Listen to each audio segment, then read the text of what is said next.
ప్రభునందు దేవుని ప్రియబిడ్డలారా, ప్రియ సహోదరులారా, సహోదరిమణులారా, సర్వశక్తిమంతుడు, లోకరక్షకుడు, పునరుద్ధానుడైన యేసుక్రీస్తు ప్రభుల వారి శ్రేష్టమైన ఉన్నత పరిశుద్ధ నామంలో ఈ జూన్ మాసము 16వ తారీఖు మంగళవారపు ఉదయకాల శుభాలు మీ అందరికీ హృదయపూర్వక నిలువందనాలు తెలియజేస్తున్నాను.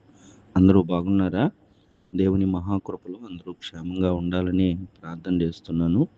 రండి వాక్యాన్ని చదువుకుని ప్రార్థన చేసుకుందాం. నేను ప్రేమించి వారందరినీ గద్దించి క్షమించుచున్నాను గనుక నీవు ఆసక్తి కలిగి మారు మనసు పొందుము. ఇదిగో నేను తలుపు నొద్ద నిలుచుండి తట్టుచున్నాను. ఎవడైనను నా స్వరము విని తలుపు తీసిన యెడల నేను అతని యొద్దకు వచ్చి అతనితో నేను నాతో కూడా అతను భోజనము చేయుదుము. ప్రకటన గ్రంథము 3వ అధ్యాయము 21, 22 వచనాలు మనము ఆలోచన చేసి ధ్యానం చేసినట్లయితే, దేవుడు ప్రేమించేవారుగా అందరినీ ప్రేమించి వారందరినీ గద్దించి శిక్షించి ఏదో రకంగా రక్షించుకోవాలన్న ఆలోచన కలిగిన దేవుడు మనందరి ఎడల కలిగి ఉన్న ప్రేమను ఈ వచనాల్లో తెలియజేస్తున్నాడు. అయితే నా ప్రేమను నువ్వు గుర్తిస్తే గనక నేడైనా ఆసక్తి కలిగి మనసు మార్చుకో, మారు మనసు పొంది రక్షణ పొందు. నువ్వు రక్షణ పొందాలని నువ్వు ఇప్పుడైనా మారు మనసు పొందుకుని ఇక లోకంలోంచి వేరు చేయబడి నీలోకి నన్ను ఆహ్వానిస్తావని నిత్యము హృదయమని నీ తలుపు యొద్ద ఇలాగ వాక్యాల ద్వారా అనేక పర్యాయాలు నేను మాట్లాడుతూ వస్తున్నాను. నువ్వు చదువుతున్న బైబిల్లోంచి, నీ చెవుల ద్వారా వింటున్న మాటల్లోంచి ఎన్నో పర్యాలు నీ హృదయాన్ని తాకుతూ వస్తున్నాను. అయినా కానీ అనేక మంది హృదయాన్ని తలుపు తీయలేని వారిగా ఉన్నారు. ఇప్పుడైనా నీ వింటున్నావు కదా, నీవైనా నన్ను స్వరం విని తలుపు తీస్తే నేను నీలోకి వస్తాను, నీ జీవితం మారుతుంది, నేను నిన్ను విడిచిపెట్టి వెళ్ళను, నీవు నేను కలిసి భోజనం చేస్తాము అని ప్రభువు మనకు తెలియజేస్తున్నాడు. ఇంకా హృదయాన్ని ప్రభువుకి ఇవ్వలేని వ్యక్తిగా నువ్వు ఉన్నావా? మారు మనసు పొందకుండా వాయిదాలు వేస్తున్నావా? రక్షణ నిర్లక్ష్యం చేస్తున్నావా? అయితే ఒకసారి లోకం చూడు, పరిశుద్ధ గ్రంథాన్ని పరిశీలించు. నీ చెవులకు వినబడుతున్న మాటలను ఒక్కసారి ఆగి విను. ఏమిటి అంటే గనక ప్రభు చెప్పినట్టు రాకడ సమీపమై ఉన్నది.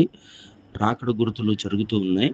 ఈ గుర్తులను గమనించకపోయినా, ఈ రాకడ గురించి ప్రకటించబడుతున్న మాటలు నీవు లెక్క చేయకుండా వినకపోయినా, నీ పరిశుద్ధ గ్రంథంలో ఆనవాలుగా ఇచ్చిన మాటలు చదువుతున్నప్పుడు చూసి వాటి నుంచైనా నీవు మేల్కొల్పు తెచ్చుకోకపోయినా నీకు నష్టం కలిగే అవకాశం ఉంది. ఎటువంటి నష్టం అంటే గనక అల్పకాల పాపభోగాన్ని అనుభవించడానికి ఆశపడి ఒకవేళ ఇంత గొప్ప రక్షణ నిర్లక్ష్యం చేస్తే యుగయుగాలు ఆ వేతన పడే నరకంలోకి నిత్యము కూడా కేకలు వేసి ఆ స్థలంలోనికి వెళ్ళిపోతాం. అలా కాకుండా నేడైనా ఈ దినము దేవుడు మాట్లాడుతున్న మాటలు ఆలకిస్తున్న మనందరి జీవితాల్లో ఇంకా ఎవరు మనసు మార్చుకోకుండా రక్షణ పొందకుండా హృదయంలోనికి ప్రభుని ఆహ్వానించకుండా ఉన్నారో వారందరూ కూడా ఆహ్వానించి రక్షణ పొంది రాకడ కోసం సిద్ధపడటానికి పరిశుద్ధాత్మ దేవుని సహాయ సన్నిధి మనందరికీ అనుగ్రహింపబడును గాక.